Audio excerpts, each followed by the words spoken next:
there, and welcome once again to The Verdict. Mick Cornett with Kent Meyers. We're here every week, meeting interesting people and dealing with topical issues, and we welcome back one of our more frequent guests. Yes, I can't help but grin when we have Berry come on because he's always so good-natured and got so much good information. Our viewers, we know from what they tell us, really appreciate him. Berry Tramel is our guest. He is now affiliated with a new organization he's going to tell us about, and we'll look forward to hearing it. Can't wait. It's coming up today on The Verdict, and we will be right back.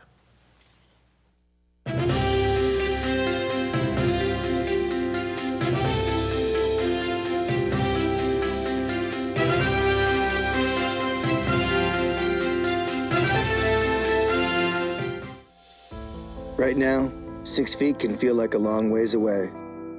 But from 6 feet, we can still smile at each other. From our doorways and our stairways, from opposite sides of the street and opposite sides of the country. Through fear and frustrations, we can remind each other that we are still here for each other. Because we can still smile at each other. And we're not going anywhere. Military service ran in my blood, starting from my father, which joined the Navy. On the Chickasaw side, my uncle, which served in the United States Army. I'm Benjamin Espinosa, Chief Petty Officer, United States Navy, and I'm Chickasaw. I went to the Secretary of Defense's staff at the Pentagon in Washington, D.C., which ultimately led to becoming a combat support technician for Naval Special Warfare, specifically SEAL Team 10. I think to be proud and to love your tribe, to love being Chickasaw, you also have to love being American. You also have to love everything that America stands for. Equality, perseverance, professionalism, and power. I want my family to know that their father is a good person, but also feels that he has an obligation to the country and to love this nation. Anything worth having is worth dying for. The military and the country owes me nothing. I owe it everything. See more stories about the Chickasaw people at profilesofanation.com.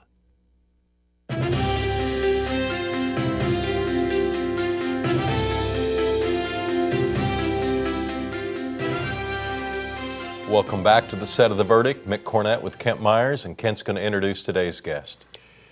Berry Tramel is our guest today. We're really pleased to say it's always good to have Berry on. This is his 18th, believe it or not, 18th appearance on the show, and we hope that they will just continue. Berry has been a sports writer in Oklahoma for a long, long time, over 30 years. He's been 32 years at the Oklahoma, and then before that he was 8 or 10 with Norman Transcript.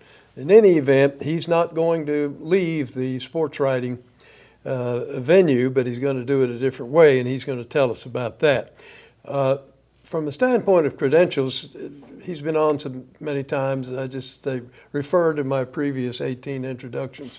But here he has won every sports award there is in Oklahoma and several beyond Oklahoma. He is a member of the Oklahoma Hall of Fame, and his firm is selloutcrowd.com. Berry, sure good to see you. Thank you for giving us the time. You bet, guys. Glad to be here. Got a new digital address. I do. 32 years at the Oklahoman, 45 years in newspapers total. And I just was presented with this opportunity, and I just felt like it was the time. You know, I'm 62, so if you're going to take a jump, you know, you need to do it fairly soon. And these guys gave me a tremendous opportunity. It's people I've worked with and for before, and Jenny Carlson's going to come along with me, and she's been a great partner for 24 years.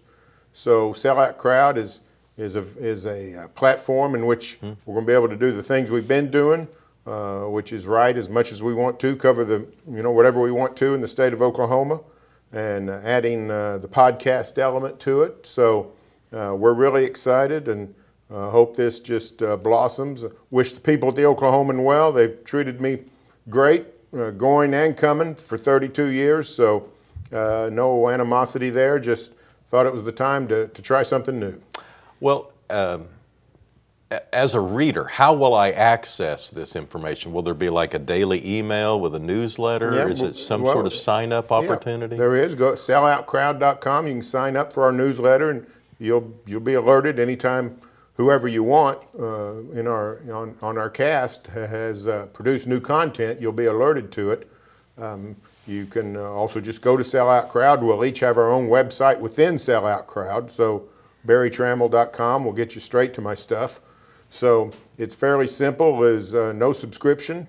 It's not a subscription model. It'll be free and open to anyone. So using sponsorships, and we've had great success so far with people interested. So we think it's going to go great, and it's been fun just getting it started. We launch on Monday, August 28th. So a day from now. So it's got me rejuvenated. When you do the same thing over and over, I've tried not to lower my energy level, but at some point, you probably do. So this has sort of got my juices flowing again. So I'm really excited. Well, when you started off as a young writer, I'm sure there were editors that went over your stuff and crossed stuff out and helped you along the way, or made changes you didn't want made or whatever. And then along the way, I'm guessing fewer and fewer changes were made to Berry Tramel's column because it was one of the hallmarks of the entire organization. But now you don't even have an editor, I'm guessing. I mean, when you finish send, it's done. There's nobody looking over your shoulder saying, Berry, are you sure you want to say that? Well, here's the great part. I actually do have an editor, and it's my old editor. Mike Sherman was our 13-year sports editor. And he's joining, he's coming back, and he's going to be the editor of this scraggly crew. So that's one of the things that's so attractive to me, is that people like Sherm are going to be involved. And I need all the editing I can get.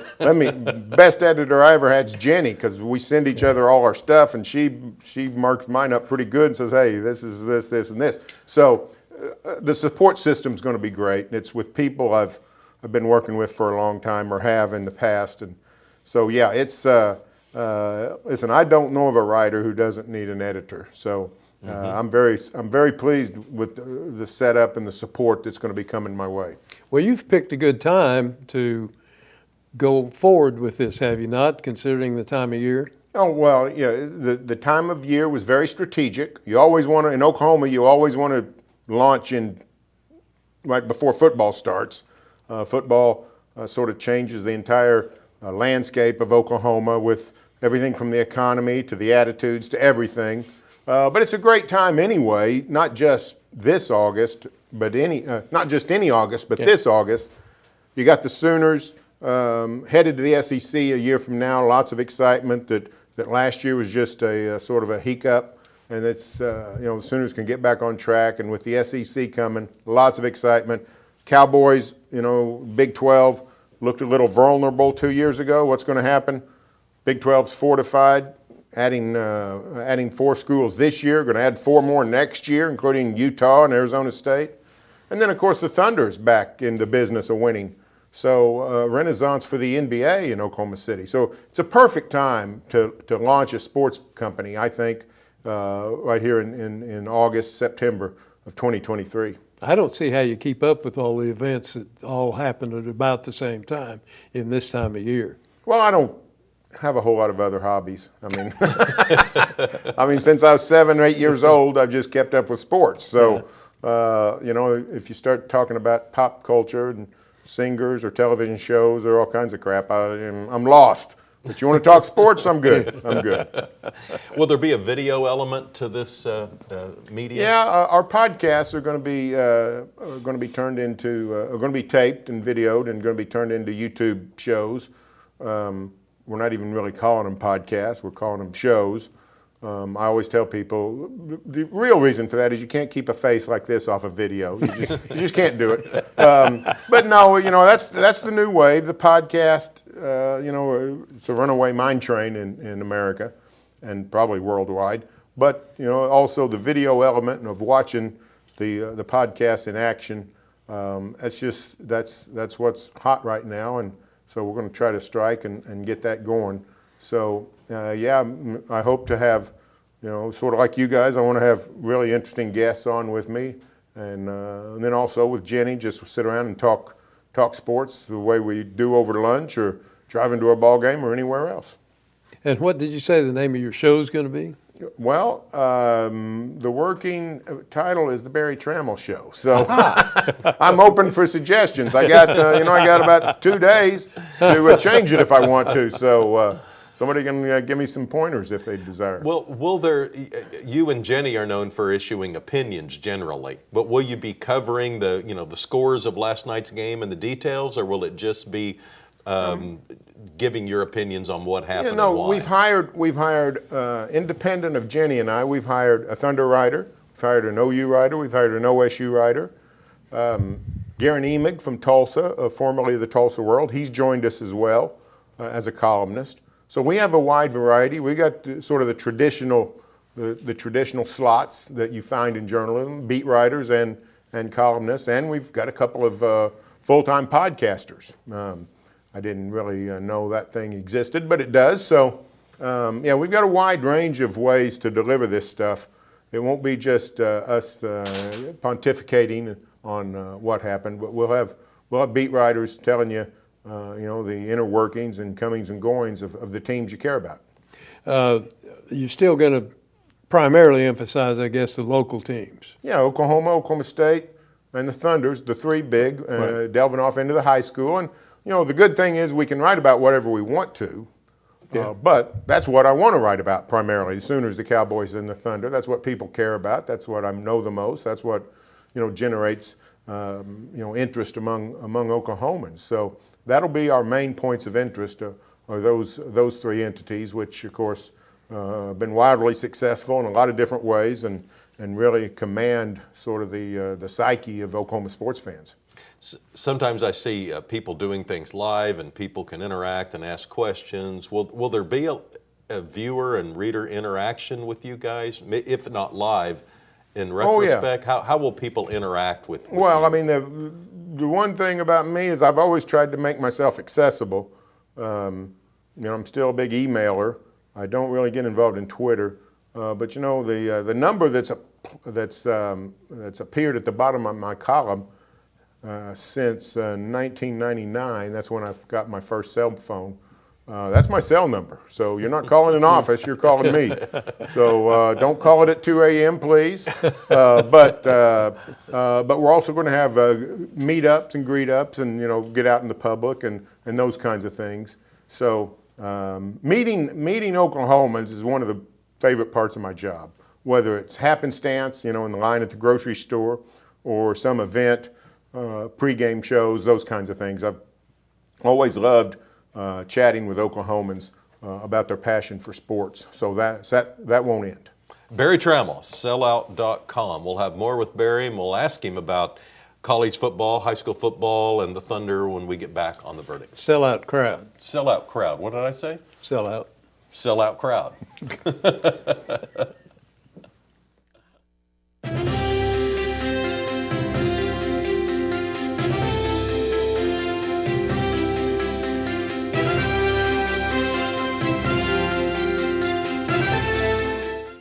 At Whitten Burridge, we're litigators. That's all we do.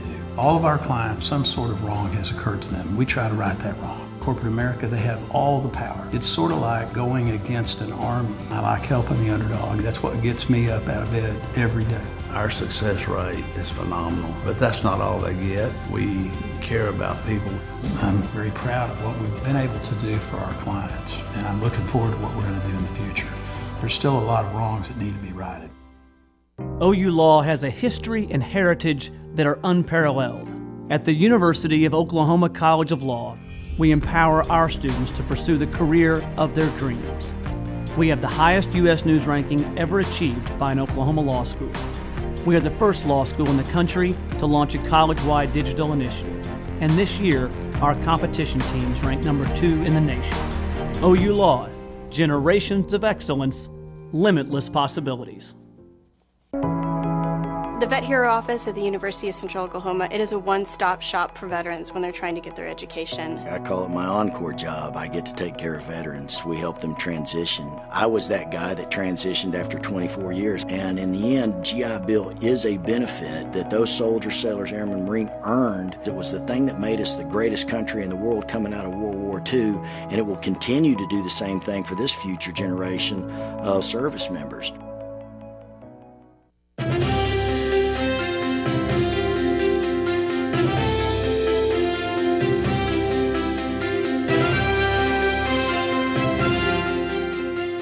Welcome back to the set of The Verdict. Mick, Cornett, Kent Meyers, and our guest today, Berry Tramel.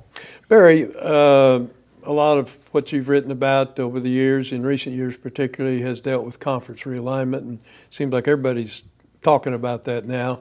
What are your thoughts basically on conference realignment as it currently stands? Well, a couple things to remember is everybody gets worried and gets frustrated and gets sort of lathered up. But conference realignment has always been with us. I mean, there hasn't been a decade when there hasn't been a major conference realignment. It seems to be coming faster, more frequently in recent years, and it comes in, in waves. In 21, we get the news, OU and Texas are bound to the SEC. In 22, USC, UCLA to the Big Ten. And then this summer, in recent weeks, we get the double whammy of Washington and Oregon going to the Big Ten, and the four corner schools, Utah, Arizona State, and Colorado, come into the Big 12.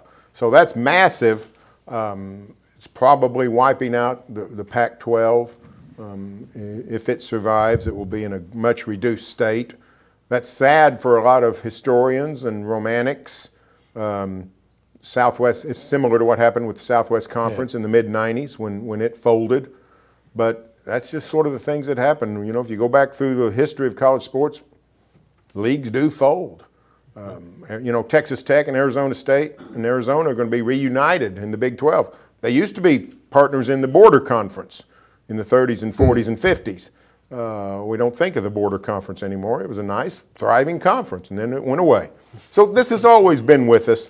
It's fueled by money. There's not any question about that. The thing to remember so far is, and I think of you often, Kent, when we talk about this, because people say this is terrible for the game and terrible for the fans, and I always think of all the antitrust stuff you've taught me over the years, which is the consumer so far has not been harmed in college football. Now, as it stands now, in the last 20 years, we've had basically 4 new additions to the Power 5 structure to get into the big club. And 4 people, looks like 4 will be out. Well, that's the same as it was, just a different 4. So it's not like, the monopoly that people say only the big boys are going to be playing. So far, that's not true. It might be true one day, but it's not true yet. No, the shuffling that's gone on can very easily be explained as normal market competition. Right. Because they're competing for the dollar, and they're doing what they have to do to get there. And in the competitive marketplace, you expect some folks to win, and you expect some folks to lose, because not everybody can win. Yeah, and in this case, if you have any kind of soul, you feel sorry for Washington State and Oregon State. Yeah. So good schools. They've had good competitive teams in a variety of sports for a long time, but they're on the short end of the stick, and it's sort of, you feel empathy for them. On the other hand, tons of excitement at Cincinnati, tons of excitement at Brigham Young, tons of excitement at Central Florida, because they've been elevated. Yeah. And they got great fan bases, and they've been doing great things. And, Houston is back in the club. TCU was kicked out by the marketplace for 15 years. They got back in. Guess what? They played in the national championship game last year. So nobody's future is written in stone. Yeah. You can always recover. I remember when Texas A&M went to the SEC, I said, there's no way. I just couldn't imagine a world where Texas and A&M didn't play every year. But the world has gone on. Yeah. And I would have said the same thing about Oklahoma and Oklahoma State. There's no way there's going to be any sort of alignment where those two don't play. And here we are. They're not going to play. It does not look like it. And a lot of reasons for that. Not all of them market-based. Some of it is competitive. Some of it is just attitudinal. I sit here and talk about how great college football is. There's a lot of things wrong with college football. The scheduling is one of them. If you don't have room on your schedule, basically that's what OSU is saying and OU is saying. We don't really have room on our schedule. That's not the truth. It's just not. It's not the truth. It's 12 games. There's plenty of room to play each other if you want to. Yeah. There was plenty of room for Texas A&M and Texas to play if they wanted to. They just didn't want to. So we use a lot of excuses for this. I think there will come a day. Missouri and Kansas are starting to play again. West Virginia and Pitt, great backyard brawl. It ended. It's come back. Brigham Young and Utah, one of the great rivalries. People don't really know a lot about it, but an unbelievable rivalry. They've skipped some years. Now they're back in a league together. I don't know if OU and OSU will ever be in a league again, but I do think they will end up playing again just because, back to the market's going to demand it at some point. Yeah, it seems like all of these decisions are made primarily around football, with basketball considered, and then you have so many other sports. I mean, there must be over 20 other sports, men and women's, who are getting affected by this. What happens to them? And when you look at it and you say, yeah, people aren't thinking about this, what aren't people thinking about the implications? Well, it just depends on where you're at. If it's in the new Big Ten, the travel is going to be unbelievable. I mean, you're talking about, Seattle to Los Angeles is a long way. I mean, we keep thinking that's, just 2 states over. No, it's like 900 miles from Seattle to L.A. That's a huge trip, and that's going to be their neighbor now. That's the close one for Washington and Oregon and USC and UCLA. Yeah. They're going to be going, to the majority of the Big Ten's in the Eastern time zone. They're going to be going to Rutgers, which is suburban New York, and Maryland, which is suburban Baltimore and Washington, D.C., and Penn State, right in the middle of Pennsylvania. So if you're the track team or the softball team or the volleyball team, they're going to have to figure out some new ways of scheduling. You can't just play a normal schedule. With the Big 12, it's a little bit better because actually the Big 12 in some ways became more compact with its recent additions. Because Brigham Young's out there on an island, with the 4 that are coming this year, but you're adding 4 more from the Mountain Time Zone. Now Brigham Young has some neighbors. They can do a lot with scheduling to get those schools playing each other in most things and sort of relieve some of that pressure. But scheduling, clearly, the travel demands, that's a serious one. The other thing is when you get conferences so big, Big Ten's going to be 18 schools. That's not really a conference. That's sort of a confederation, some sort of loose association. You're not going to get to know your opponent. You're not going to get to know your colleagues. You're not going to, even if you go to a board meeting, if there's 18 people sitting around the table, it's hard to get, relationships built. That's going to have to be different. And rivalries. And rivalries are going to be Big 12. I don't know what the rivalries are going to be outside of K-State, KU, and Brigham Young, Utah, Arizona State, the ones that are sort of coming in. Oklahoma State really doesn't have a rival in the new Big 12. Who's their rival? We don't know. We don't know if they will have one. We'll just have to see. Is there the only one that I can identify off the top of my head that was in a conference, moved to another conference, and now has moved back to the original conference is Colorado. Are there other situations like that? Not really. Not really. There's some screwy things going on with the Big East when it was forming football, but those were short-lived. But no, this is fair. The Colorado return is fairly unique. Yep. And what's interesting to me is Colorado, was the first to leave the Big 12 back in 2010. It thought others were going to go with it to the Pac. Nobody did. And now they're coming back. To me, that's sort of an endorsement of the Big 12, is that, we sort of liked it when we were there, and we sort of miss it. Let's go back.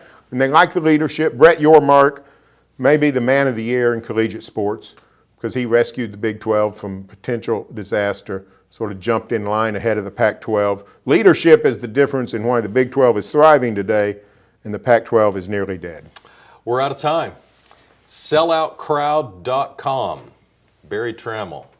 Thanks, guys. Thank you. Come Jenny back and Carlson see us. And a lot of the usual suspects will be showing up there. Hope you'll take that on. And Kent and I'll be back with the final word when we return.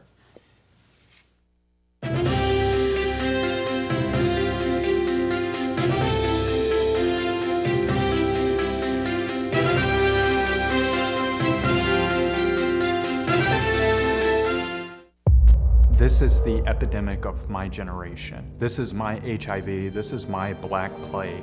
In the midst of one of our state's largest crises, Oklahomans are dying from this preventable and treatable disease on a daily basis.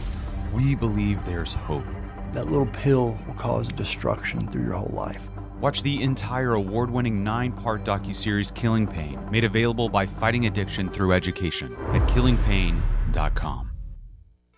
It used to be okay in teachers' lounges. It used to be okay in maternity wards. It was okay in sporting arenas, college campuses, and office spaces. But now that we understand the deadly dangers of secondhand smoke, that's not okay anymore. So why is it okay that thousands of employees are exposed to it every day at work? Bottom line, it's not okay. Let's protect hardworking Oklahomans. Join the fight at stopswithme.com. All children deserve a life of hope and love, but sometimes they experience a life of pain, neglect, and abuse. When that happens, each child deserves all the quality assistance and representation that can be offered in our legal system. For more information, call 23-CHILD. Oklahoma Lawyers for Children, helping to bring hope and love back to the lives of abused children. You will always be mom and dad to me. I think for us, once we got started and we began to see the tremendous need just within our state, it really was just a calling for us. The blessings far outweigh any obstacles that we've faced. You will always be mom and dad to me.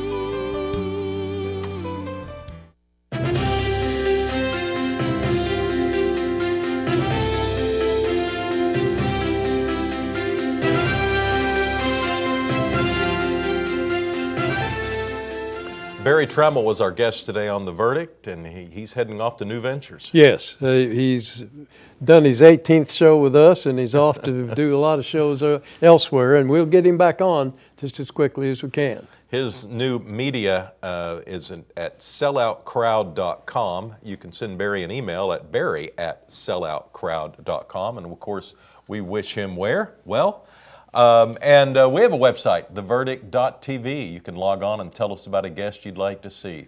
Till then, we'll see you next time on The Verdict.